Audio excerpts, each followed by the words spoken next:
हरे कृष्ण कृष्ण कृष्ण हरे हरे, हरे राम राम राम हरे हरे।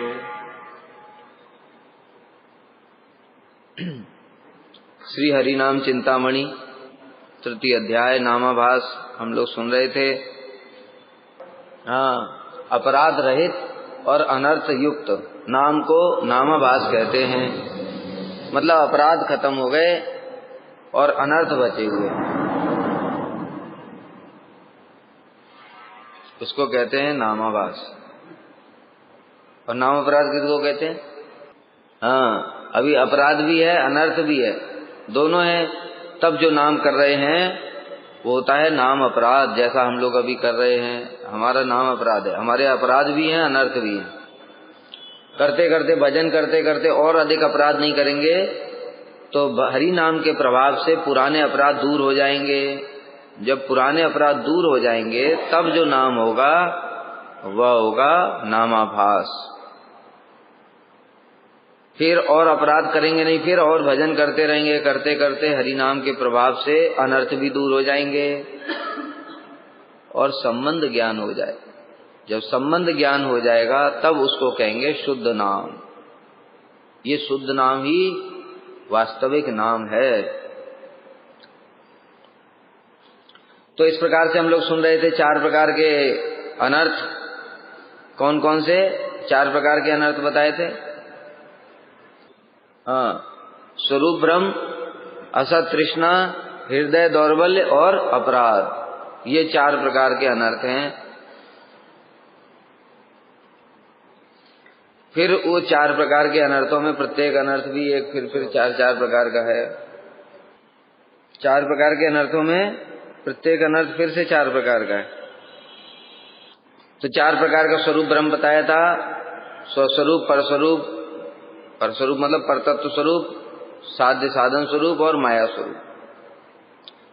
उसके बाद में 4 प्रकार का असत तृष्णा बताई थी। भोग की इच्छा, लौकिक स्वर्ग इत्यादि की इच्छा,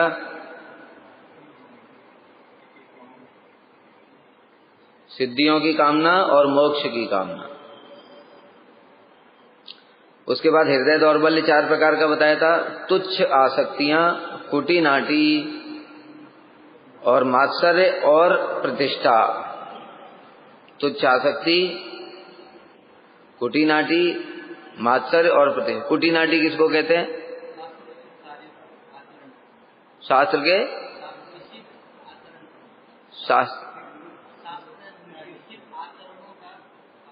शास्त्र में निषिद्ध कार्यों का आचरण करना पाप, मतलब निषिद्ध आचार।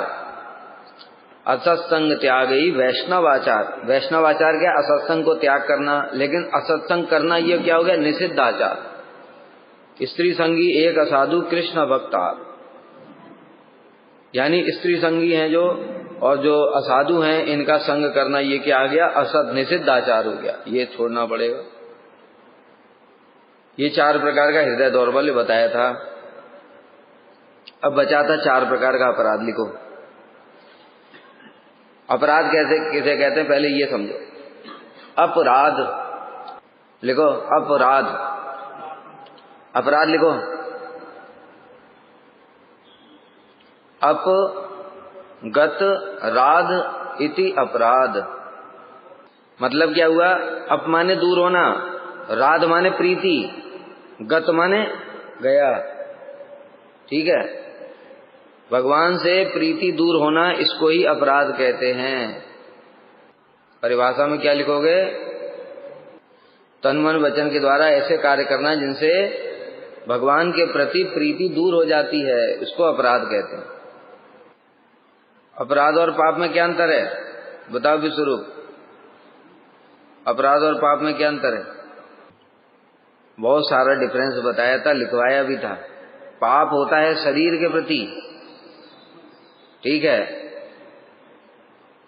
किसी ऐसे व्यक्ति के प्रति हिंसा करना तन मन वचन से जो आत्म धर्म में प्रतिष्ठित नहीं है, शारीरिक धर्म में प्रतिष्ठित। ऐसे व्यक्ति की जब तुम हिंसा करोगे तो ये होगा पाप। वही काम जब तुम ऐसे व्यक्ति के प्रति कर दोगे जो आत्मधर्म में प्रतिष्ठित हो चुका है अथवा होने की कोशिश कर रहा है, तो ये हो गया अपराध। क्योंकि पाप का फल आत्मा को स्पर्श नहीं कर सकता है, पाप का फल शरीर को स्पर्श कर सकता है, मन, सूक्ष्म और स्थूल शरीर को। और अपराध का फल सीधे आत्मा को स्पर्श करता है। आत्मा को स्पर्श करने का मतलब क्या? भक्ति। भक्ति आत्मा की वृत्ति है, मन की और शरीर की वृत्ति नहीं है। तो जब अपराध किया तो भक्ति देवी अंतर्धान हो गई अथवा भक्ति देवी ढक गई, तो इसका प्रभाव सीधे आत्मा के ऊपर पड़ा। और पाप का फल शरीर को मिलेगा, सूक्ष्म शरीर अथवा स्थूल शरीर को। किसी का तुमने गला काट दिया तो अगले जन्म में वो भी तुम्हारा गला काटेगा। आत्मा को तो कोई काट नहीं सकता, ठीक है। इसलिए पाप का फल, पाप के और अपराध में यही अंतर है बहुत सारे। पाप का फल आत्मा को स्पर्श नहीं करता है, पाप का फल शरीर को मिलता है, सूक्ष्म और स्थूल शरीर को। और पाप किसके प्रति किया जाता है? पाप भी शरीर के प्रति ही किया जाता है, सूक्ष्म और स्थूल शरीर के प्रति। लेकिन अपराध, जो व्यक्ति आत्मधर्म में प्रतिष्ठित हो चुका है अथवा प्रतिष्ठित होने की चेष्टा कर रहा है, ऐसे व्यक्ति की अगर तुम हिंसा करोगे तन मन वचन से, तो ये अपराध हो जाएगा। इससे भगवान की प्रीति दूर हो जाएगी। अपगत राध, पाप से भगवान की प्रीति दूर नहीं होती। क्योंकि साधु भी जो अभी साधु पूर्ण रूप से बने नहीं है, उनसे भी तो पाप हो जाता है, उससे भगवान असंतुष्ट नहीं होते। भगवान तो उल्टा कह रहे हैं कि अरे इनको साधु मानो, अभी चेत सुदूराचारो, ये बड़े पाप कर दिया इन्होंने, तो भी कोई बात नहीं है, इनको साधु मानो। मैं कह रहा हूं क्योंकि मैं इनके पापों को नहीं देख रहा हूं। भगवान कह रहे हैं मैं इनके पापों को नहीं देख रहा हूं, मैं इनकी भक्ति को देख रहा हूं। ये मेरा कैसा भजन करते हैं, इसलिए अगर इनसे दुराचार हो गया तो तुम इनसे दूर रहो, किंतु इनकी निंदा मत करो, नहीं तो तुम्हारी पिटाई करूंगा मैं। तुम्हारा अपराध हो जाएगा, उनका पाप ही हुआ है। उनका तो हुआ पाप। किसी साधु ने जाकर के किसी रिक्शे वाले को 2-4 थप्पड़ लगा दिए, उसका तो पाप हुआ। और जो बोल रहा है ये साधु है, गुस्सा करता है, क्रोध करता है, ढोंगी है, पाखंडी है, उसका अपराध हो रहा है। समझ गए? साधु का कुछ नहीं बिगड़ा, जो देखने वाला है उसका सब बिगड़ जाएगा। जैसे एक दूसरा एग्जाम्पल देखो, बिलमंगल ठाकुर है, वो वैश्या के संग करते, ठीक है। अब कोई व्यक्ति अगर बोलता है अरे ये साधु है, ये वैश्या का संग करता है, बिलमंगल ठाकुर का तो कुछ नहीं बिगड़ा, उनकी तो आंख चली गई फिर भी कृष्ण का दर्शन हो गया। और तुम्हारी आंखें रहते हुए भी कृष्ण का दर्शन तो होगा नहीं, यमदूतों का दर्शन होगा। समझ गए? जैसे अजामिल को हुआ था ऐसा यमदूतों का दर्शन होगा। भगवान तुम्हारी पिटाई लगाएंगे, बिलमंगल को कुछ नहीं बोलेंगे। क्यों? वो उनके भक्त हैं। अपिचे सुदुराचारो, महादुराचार भी है कोई, लेकिन मेरा अनन्य भाव से भजन कर रहा है तो उसको साधु मानना पड़ेगा। यही अंतर है पाप में और अपराध में। अच्छे से समझ लो, ये मुख्य बात है। इसलिए साधुओं का दोष नहीं देखना चाहिए, दोष किसी का भी नहीं देखना चाहिए। अगर संसार में तुमने दोष देखने की आदत बना करके आए हो यहाँ, तो यहाँ तो देखोगे ये अपने आप ही दिखेगा ना। दोष कौन देखेगा? जिसको दोष सुधारने की शक्ति है, गुरु जी देखेंगे अथवा श्रेष्ठ वैष्णव देखेंगे। तो ये हो गया पाप और अपराध में अंतर। अपगत राध इति अपराध। पहला, कृष्ण के प्रति अपराध। कृष्ण के प्रति अपराध क्या है? जैसा शिशुपाल है, दंतवक्र है, सीधे कृष्ण को गालियां सुना रहे। जरासंध है, ये कृष्ण को क्या कहते? छलिया, धूर्त, कपटी, खूब गालियां सुनाते हैं, शिशुपाल इत्यादि। ये कृष्ण के प्रति अपराध। दुर्योधन कह रहा है पकड़ लो इस ग्वाले को, ये सब कृष्ण के प्रति अपराध, ठीक है। दूसरा, कृष्ण नाम के प्रति अपराध, इसको बोलते नाम अपराध। दूसरा हो गया कृष्ण नाम के प्रति, मतलब नाम अपराध, ब्रैकेट में लिखो। इनाम अपराध 10 प्रकार का होता है। हम लोग आगे अभी सुनेंगे, ये जो हरिनाम चिंतामणि में 10 प्रकार के नाम अपराध का विचार किया गया है, ये आगे आएगा। तब तक ऐसे ही समझ लो नाम अपराध क्या है। नाम के प्रति अपराध अथवा ऐसे साधुओं के प्रति अपराध जो कि नाम की महिमा को जगत में प्रचार करते हैं। इसमें गुरु अवज्ञा, साधु निंदा, ये सब आ गया। ठीक है, ये सब नाम अपराध में आएगा। नाम अपराध में क्या? नाम प्रभु के प्रति अपराध अथवा ऐसे भक्तों के प्रति अपराध जो कि हरि नाम की महिमा को जगत में प्रचार करते हैं। इनके चरणों में अगर अपराध हो गया तो फिर इसका कोई इलाज नहीं है। भगवान छोड़ेंगे नहीं, कुछ भी कर लो तुम।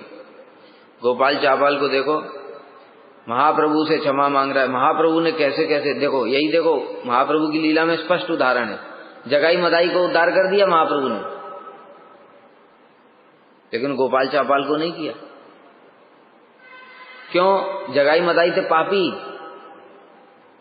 पापी थे वो, इसलिए पापियों का उद्धार कर दिया प्रभु ने।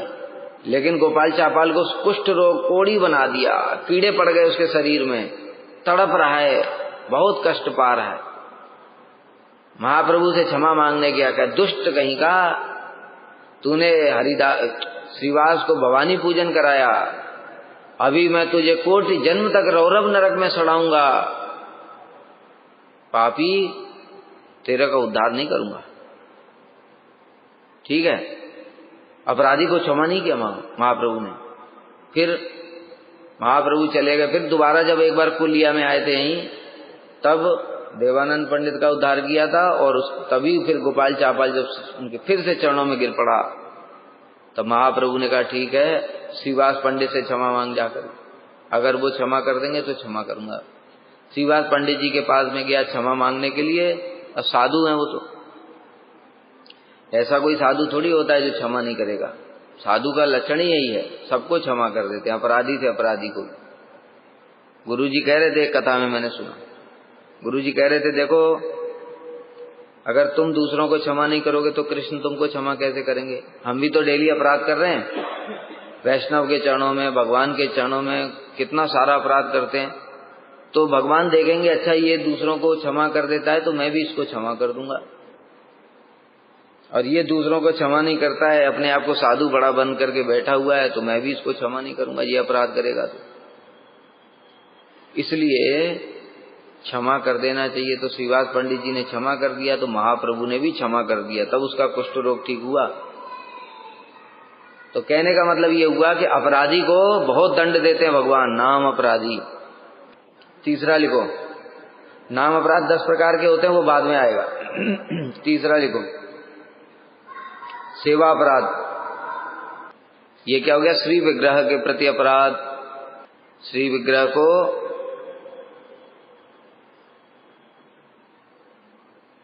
उसके सामने पालकी पर सवार होकर के जाना। हम लोग मंदिर में जाते हैं तो पूरा स्कूटर ठाकुर जी के सामने तक खड़ा कर देते, अरे स्कूटर बाहर खड़ा करके आओ, समझ गए? जूता पादुका पहन करके जाना, मंदिर में विमान पर चढ़ करके जाना, ठाकुर जी के सामने जोर जोर से बातें करना, किसी को प्रेम करना, किसी को शासन करना, ये भी है। ठीक है, इस प्रकार से ये 64 सेवा अपराध। अर्चन दीपिका में पढ़ लेना। चौथा है जीवों के प्रति अपराध, जीव हिंसा। जीव हिंसा क्या है? बकरा काटना, मछली काटना, ये जीव हिंसा। बकरा काटना, मछली काटना, ये जीव हिंसा नहीं, ये तो शरीर हिंसा है। जीवात्मा को कोई काट सकता है? अरे देखेगा तब तो काटेगा, दिखता ही नहीं है जीवात्मा। तो देखा तुमने जीवात्मा को तो काटोगे कैसे? वो इतना अणु है, अणु से भी अणु है, तो तुम्हारे चाकू से तो आएगा ही नहीं।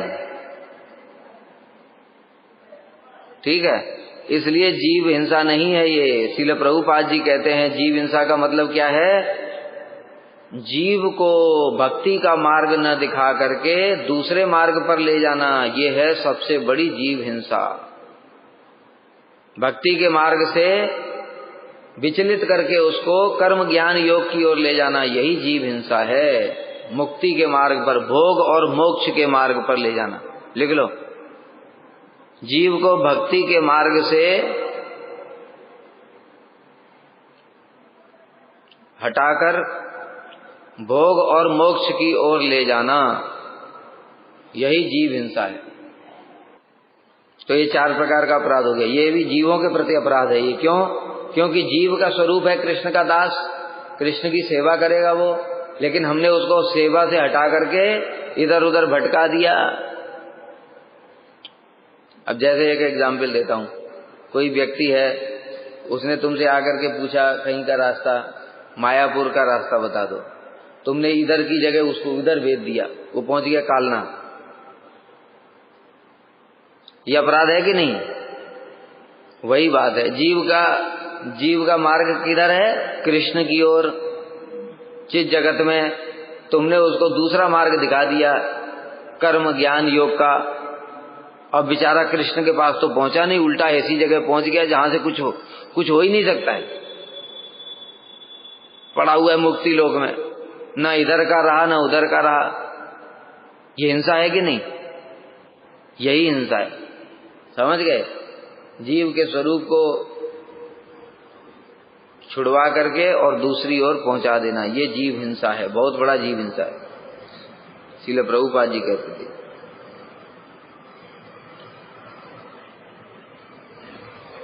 ये 4 प्रकार का अनर्थ हो गया।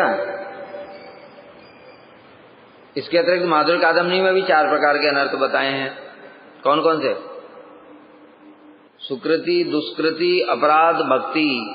दुष्कृति उत्थानर्थ, सुकृति उत्थानर्थ, भक्ति उत्थानर्थ और अपराध उत्थानर्थ। लिख लो, ये भी लिख लो। लिखो, माधुर्य कादम्बनी के अनुसार 4 प्रकार के अनर्थ। दुष्कृति उत्थानर्थ, सुकृति उत्थानर्थ, भक्ति उत्थानर्थ, अपराध उत्थानर्थ। और लिखाऊं, दुष्कृति उत्थानर्थ भी 5 प्रकार का होता है। अविद्या, अस्मिता, राग, द्वेष, अभिनिवेश। लिखवाया था माधुर्य कादम्बनी, सब पुराना किताब में पढ़ के देखो। इतना सब याद करके आना, कल पूछूंगा। देखो, अविद्या फिर 4 प्रकार की होती है।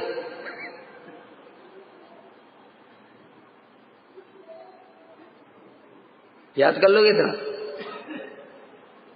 4 प्रकार के अनर्थ। कौन सा? स्वरूप ब्रह्म, हृदय दौर्बल्य, असत तृष्णा, अपराध। वो 4 के फिर 4 भेद। फिर माधुर्य कादम्बनी के अनुसार 4 प्रकार के अनर्थ। सुकृति उत्तर, दुष्कृति उत्तर, भक्ति उत्तर, अपराध उत्तर। वो दुष्कृति उत्तर अनर्थ फिर 5 प्रकार के। अविद्या, अस्मिता, राग, द्वेष, अभिनिवेश। अविद्या फिर 4 प्रकार की। अनात्म को आत्म मानना, अपवित्र को पवित्र मानना, अनित्य को नित्य मानना, दुख को सुख मानना। 4 प्रकार की अविद्या। हमने भी तो याद की। चलो ठीक है, अब आगे बढ़ते हैं थोड़ा। दुष्कृति उत्थानर्थ क्या होता है? अविद्या, अस्मिता, राग, द्वेष, अभिनिवेश, इन क्लेशों का नाम ही दुष्कृति उत्थानर्थ है। पूर्व जन्म में जो हमने पाप किए हैं उनके फलस्वरूप रोग, व्याधि, कष्ट इत्यादि आना, ये सब दुष्कृति उत्थानर्थ। सुकृति उत्थानर्थ क्या होता है? पूर्व जन्म में जो पुण्य कर्म किए उनके फलस्वरूप सुख भोगों की कामना, ये सुकृति उत्थानर्थ। भक्ति उत्थानर्थ क्या होता है? भक्ति करते हुए उसके फलस्वरूप लाभ, पूजा, प्रतिष्ठा, धन की कामना, ये भक्ति उत्थानर्थ। और अपराध उत्थानर्थ, जो अपराधों से, नाम अपराध, दाम अपराध, सेवा अपराध, ये सब से उत्पन्न होते हैं, ये है अपराध उत्थानर्थ। चलो अब आगे बढ़ते हैं थोड़ा।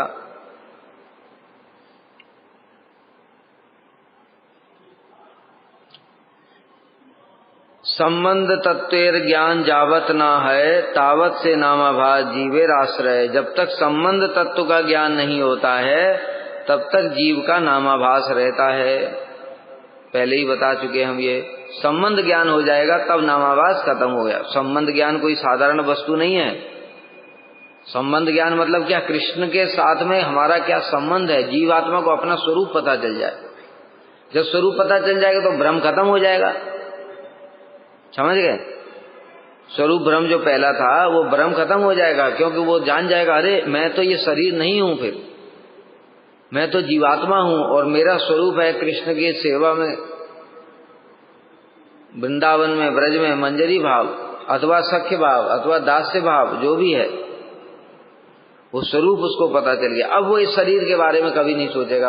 अब उसके मन में नहीं आएगा ये मैं ये पुरुष हूं, मैं स्त्री हूं, क्योंकि उसको वो वाला संबंध पता चल गया।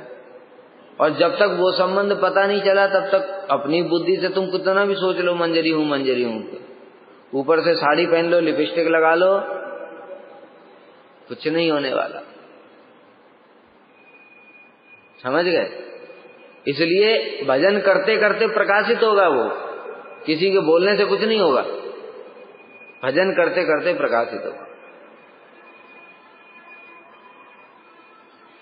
संबंध तत्वेर ज्ञान जावत ना है तावत से नामाभास, तो जब तक संबंध ज्ञान नहीं होगा तब तक नामाभास ही रहेगा।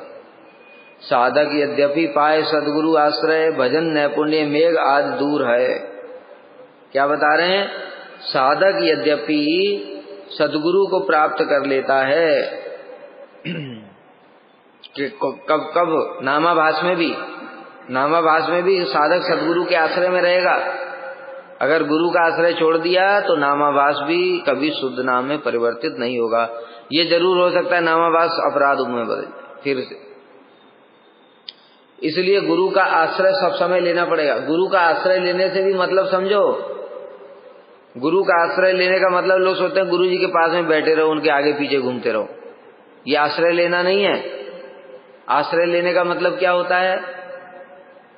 गुरु जी जो उपदेश प्रदान करते हैं सब समय उनको पालन करने की तीव्र उत्कंठा, ये आश्रय। गुरु जी ने बोला भजन करो, कथा में बैठो, कीर्तन में बैठो, आरती आओ, सेवा करो। अब गुरु जी चाहे विदेश में है, चाहे वो अप्रकट हो गए, लेकिन तुम ये काम कर रहे हो तो तुमने गुरु जी का आश्रय लिया है। लेकिन गुरु जी साथ में ही है और जो उपदेश देते हैं उनको तुम मानते नहीं हो, तो तुम साथ में रहकर भी आश्रय नहीं लिया। इसलिए यहां पर आश्रय लेने की बात है, ठीक है, साथ में रहने की बात नहीं कही गई। गुरु जी के साथ में रहना है, आश्रय लेना है। आश्रय का मतलब वही होता है शरणागति। जैसा जैसा गुरु जी बोलते हैं वैसा वैसा पालन करना अथवा पालन करने की चेष्टा करना। अगर संभव नहीं है सबके लिए एक जैसा पालन करना, सब जीवों के अधिकार अलग अलग हैं, अनर्थ अलग अलग हैं, अपराध भी हैं, सब एक जैसे पालन नहीं कर सकते, है ना। लेकिन वो पालन करने की चेष्टा करना। जैसे उदाहरण देता हूं, गुरु जी कहते हैं मंगल आरती में आओ, अब तमोगुण बहुत ज्यादा है तो बड़ी कोशिश कर, रात को सोचते सोचते सो रहा है। गुरु जी ने बोला मंगल आरती में आना ही है, अलार्म लगा दिया,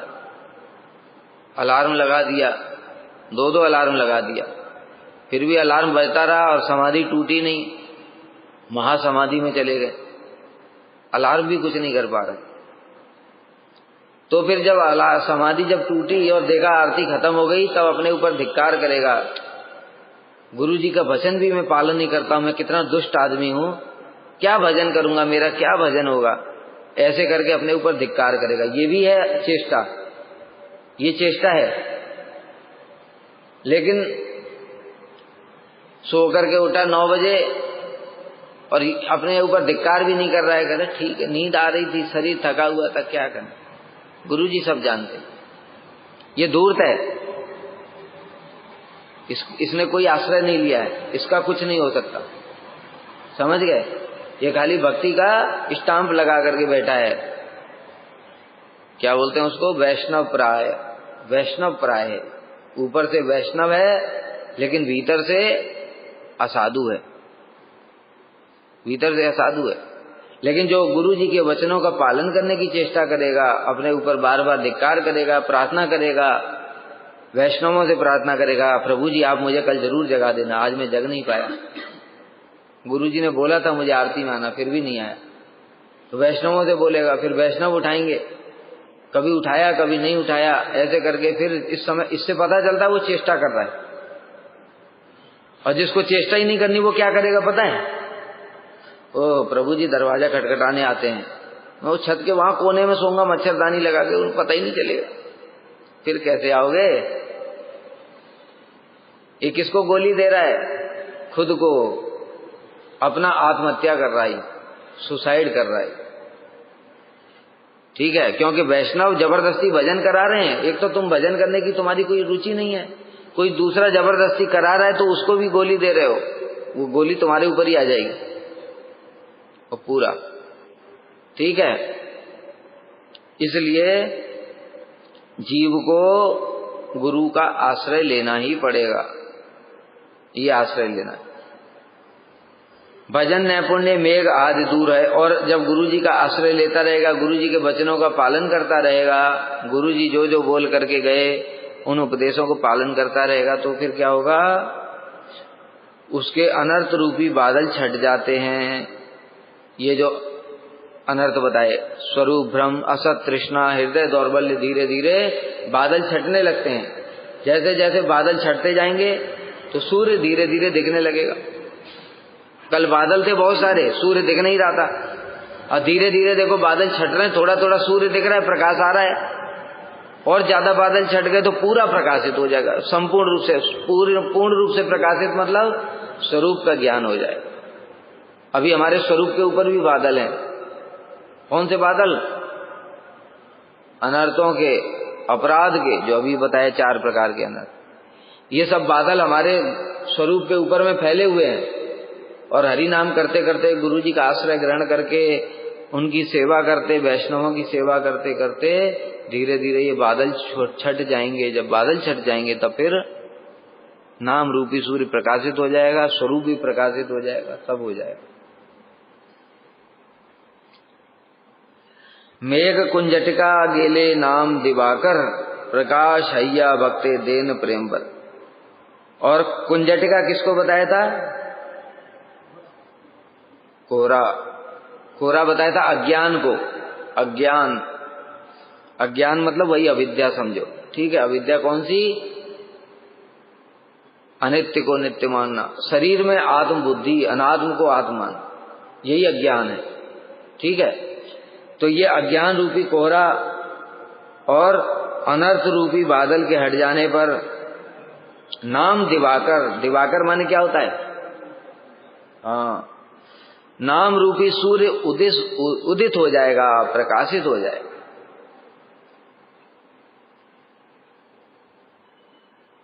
और हरि नाम रूपी सूर्य प्रकाशित होकर के फिर क्या करेगा?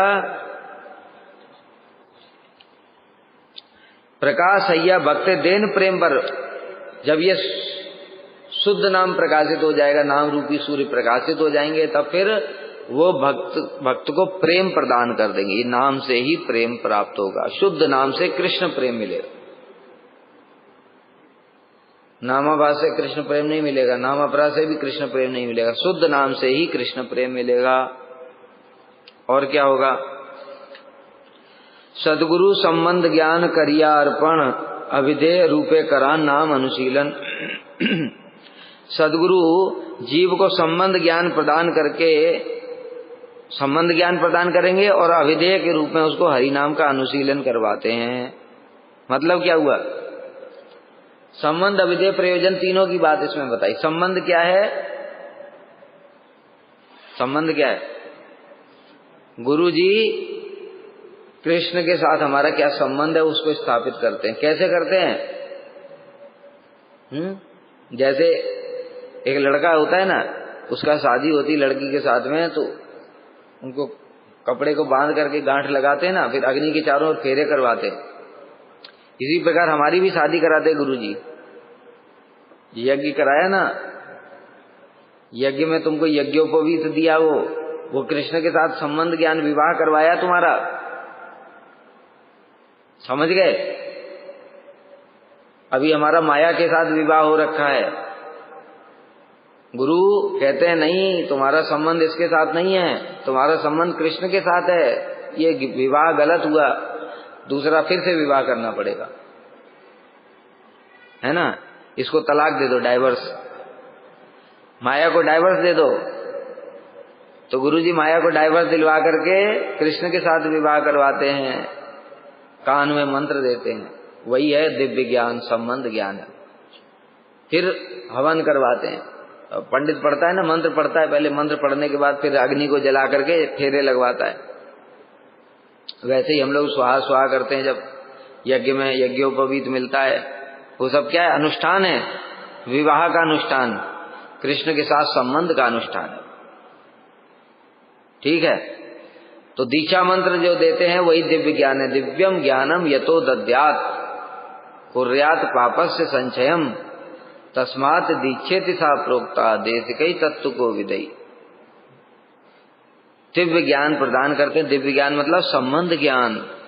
तुम कृष्ण के दास हो, तुम्हारा कृष्ण के साथ ये संबंध है, ये दिव्य ज्ञान है, और सारे पापों को नष्ट कर देते हैं। इसको ही दीक्षा कहा जाता है। हमारा हुआ दीक्षा। दीक्षा एक प्रोसेस है। प्रोसेस का मतलब क्या होता है, एक बार में हो गया ऐसा नहीं है। प्रोसेस माने पूरा प्रक्रिया है। जैसे इंजीनियर कोई बनना चाहता है, इंजीनियर एक दिन में बन जाएगा? बच्चा जन्म लेते ही इंजीनियर हो जाएगा? प्रोसेस है। वो पढ़ाई करेगा, 1 2 3 4 5 पढ़ते पढ़ते 10th 12th एग्जाम देगा, फिर उसमें पास होगा, तब इंजीनियरिंग कॉलेज में 4 साल पढ़ाई करेगा, तब उसकी ट्रेनिंग होगी, तब जाकर के बनेगा। वैसे ही दीक्षा है, समझ गए? शुरू कहाँ से होती है दीक्षा? एडमिशन से होती है। एडमिशन कहाँ पर होता है? गुरुजी जैसे ही कान में मंत्र देते हैं तो तुम्हारा स्कूल में एडमिशन हो गया। बात समझ में आ रही है? भक्ति के स्कूल में हमारा एडमिशन हुआ है, दीक्षा नहीं हुई अभी। तो गुरुजी ने जो मंत्र दिया था वो क्या था? स्कूल में एडमिशन हो गया है। गुरुजी से मंत्र ही नहीं मिला तो अभी स्कूल से भी बाहर है, समझ गए? बहुत से बच्चे होते हैं ना, स्कूल में एडमिशन है तो उनको विद्यार्थी बोलते हैं, स्टूडेंट। जिन्होंने स्कूल में किसी में एडमिशन लिया उनको स्टूडेंट बोलेंगे। उसी प्रकार से हमने जब कान में मंत्र लिया गुरुजी से तो हम स्टूडेंट हो गए भक्ति के। अब कंप्लीट कब होगी दीक्षा? जब संबंध ज्ञान हो जाएगा। उसमें इस जगत में तो इंजीनियर बनने के लिए 15-20 साल लगते हैं, लेकिन इसमें तुम्हें 15 जन्म, 20 जन्म, लाख जन्म, करोड़ जन्म, कुछ भी लग सकता। एक जन्म तुमने गुरुजी से मंत्र लिया, गुरुजी के पूर्ण शरणागत होकर के दिन रात उनकी सेवा करने की चेष्टा कर रहे हो, गुरुजी उसी जन्म में तुम्हारा एडमिशन करा करके सीधे संबंध ज्ञान दे देंगे। प्रकाशित हो जाएगा संबंध ज्ञान। बादल हट जाएंगे, अनर्थ अपराध रूपी बादल हट जाएंगे, कोहरा भी खत्म हो जाएगा, सूर्य प्रकाशित हो जाएगा, संबंध ज्ञान हो जाएगा। ये तुम्हारा दीक्षा हो गया, ये दीक्षा हो गया पूरा कंप्लीट। लेकिन दूसरा व्यक्ति जो ऐसा नहीं करेगा, ढीला ढाला हमारी तरह, कभी आए कभी नहीं आए, कभी किया कभी नहीं किया, उदासीन होकर के जैसे पड़े हुए हैं ऐसे करेंगे तो फिर जैसे जो बच्चे पढ़ाई नहीं करते वो एक एक क्लास में फिर 5-5 साल पढ़ते हैं, पढ़ाई नहीं कर रहा, फेल हो गया, फिर उसी क्लास में पढ़ेगा, फिर पढ़ाई नहीं किया, फिर फेल हो गया। ऐसे ही हम लोग भी हैं। अभी हम लोग कौन सी क्लास में हैं? सब तीसरी क्लास में। तुमने क्या बोला? 5 है? 1 नहीं है। क्यों? श्रद्धा, साधु संग, भजन क्रिया, अनर्थ निवृत्ति, गुरु पदाश्रय किया ना। साधु संग के बाद में जो भजन क्रिया प्रारंभ कहाँ से हुई? गुरु पदाश्रय से। गुरु पदाश्रय से साधन होता है शुरू। ये हम तीसरी क्लास में, और तीसरी क्लास के बाद हमारा अनर्थ निवृत्ति चल रहा है। जब अनर्थ निवृत्ति हो जाएगा उसके बाद निष्ठा आएगी, 4th 5वीं क्लास, फिर रुचि 6ठी क्लास, 7वीं आसक्ति, 8वीं भाव। 8वीं क्लास में दीक्षा पूर्ण हो गई, समझ गए? और प्रेम में सेवा मिल जाएगी। ये है। 3 क्लास पार नहीं हुआ, तीसरे में एडमिशन हुआ है। और 3 क्लास पार हो जाओगे तो बहुत ऊपर चले जाओगे। श्रद्धा, साधु संग, भजन क्रिया, अनर्थ निवृत्ति, ये दोनों एक साथ ही मान के चलो, ठीक है। क्योंकि गुरु पर आश्रय होते ही भजन क्रिया शुरू हो गई और अनर्थ कम होने शुरू हो गए, तो ये दोनों को एक क्लास मानो, इसलिए तीसरा बोला इसको, ठीक है। अभी हम तीसरी क्लास में, तीसरी क्लास के बाद चौथी क्लास से दम शक्ति आ जाए, मतलब स्टूडेंट अब इंटेलिजेंट हो। अनर्थ निष्ठा, निष्ठा वाला स्टूडेंट जो है पक्का है, अभी स्कूल छोड़ के भागेगा नहीं। उसके पहले देखा जब बच्चे को पढ़ाई समझ नहीं आती तो छोड़ के भाग जाते, स्कूल छोड़ के भाग गए। ऐसी स्थिति हमारी, कितने लोग इसी अनर्थ में ही छोड़ के भाग जाएंगे, फिर 10, 20, 50 जन्म के बाद फिर चालू होगा, उसी एडमिशन होगा, फिर पढ़ेंगे तो फिर आगे जाएंगे, नहीं पढ़ेंगे फिर भागेंगे, ऐसे करके कितने जन्म बीत जाएंगे, समझ गए। तो दीक्षा कंप्लीट हुई नहीं हमारी, दीक्षा शुरू हो गई। कोई पूछेगा दीक्षा हो गई तो क्या दोगे उत्तर? यही उत्तर दोगे, दीक्षा में एडमिशन हुआ है, पूर्ण नहीं हुआ, चल रहे हैं। वो तो जड़ जगत में, यहाँ दीक्षा समारोह कब होता है? जब गुरुजी के पास चले जाते हैं, गुरुजी कहते हैं ठीक है, माया को छोड़ करके मैं तुझे कृष्ण की ओर ले जाऊंगा, वो दीक्षा समारोह है। इसलिए समारोह होता है, फिर यज्ञ होता है, हवन।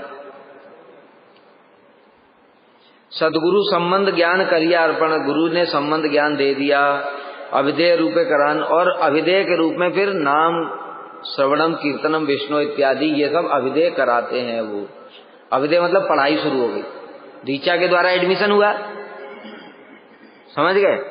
भक्ति जगत में एडमिशन कहाँ से शुरू हुआ? दीक्षा। एक स्कूल में एडमिशन हो गया, अब गुरुजी ने स्कूल में ले आकर के भर्ती कर दिया, वहां कोई पढ़ाता ही नहीं है टीचर, तो क्या होगा? किसी स्कूल में तुमने भर्ती एडमिशन ले लिया लेकिन कोई पढ़ाने वाला नहीं है, तो फिर क्या होगा? पढ़े रहोगे, वो दीक्षा का कोई मतलब ही नहीं रहा एडमिशन का। इसलिए गुरुजी क्या करते हैं? पढ़ाई कराते, श्रवणम, कीर्तनम, विष्णु स्मरणम, पाद सेवनम, अर्चनम, वंदनम, दास्यम, सख्यम, आत्म, ये पढ़ाई है, ये पढ़ाई है हमारी भक्ति जगत की पढ़ाई 9 प्रकार से होती, ठीक है। तो इसलिए पढ़ाई बहुत जरूरी है भाई, खाली एडमिशन से कुछ नहीं होगा। तुमने दुनिया के सबसे बढ़िया स्कूल में एडमिशन ले लिया, पढ़ाई नहीं हुई लेकिन वहां, फिर क्या लाभ रहा? इसी प्रकार से गौड़ी मठ तो दुनिया का सबसे बढ़िया स्कूल है, किंतु पढ़ाई नहीं किया, श्रवणम, कीर्तनम, विष्णु स्मरणम कुछ होता ही नहीं है, शिक्षा ग्रहण नहीं कर रहे हो, तो फिर कोई लाभ नहीं है दीक्षा का। इसलिए शिक्षा मुख्य है।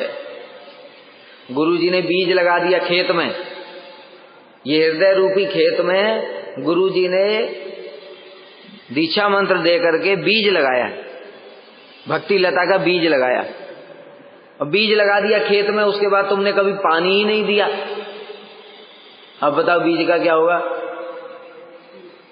बीज का क्या होगा? मर जाएगा। वैसे ही गुरुजी अगर हमारे हृदय में मंत्र दे गए हैं, कितने सारे देखा नहीं दीक्षा के बाद में गायब हो गए, पता ही नहीं उनका, मर गया उनका बीज। क्यों? उन्होंने पानी नहीं दिया। इसलिए पानी देना भी बहुत जरूरी है, खाली बीज से कुछ नहीं होगा। तो यही कह रहे हैं यहाँ पर, अभिधेय रूप में क्या करते हैं? फिर वो अनुशीलन कराते हैं, नाम का अनुशीलन, ग्रंथ का अनुशीलन, सेवा का अनुशीलन, सब कुछ, श्रवणम, कीर्तनम, विष्णु स्मरणम इत्यादि। तब दीक्षा का महत्व है, नहीं तो दीक्षा का कोई महत्व नहीं रहेगा। इसलिए दीक्षा से भी महत्वपूर्ण होती है शिक्षा। बीज लगाने में ज्यादा टाइम नहीं लगता है, खेत को थोड़ा सा जगह बनाया, 2 फावड़ा मारा, बीज लगा दिया। अब उसको पालने में बहुत टाइम लगता है, फिर घास उगाई, फिर धूप पड़ गई, फिर उसमें कीड़े लग गए, उसको कीड़े मारने वाली दवा दो, फिर पौधा कमजोर हो गया है, फिर विटामिन दो, फिर उसमें खाद दो, फिर पानी दो,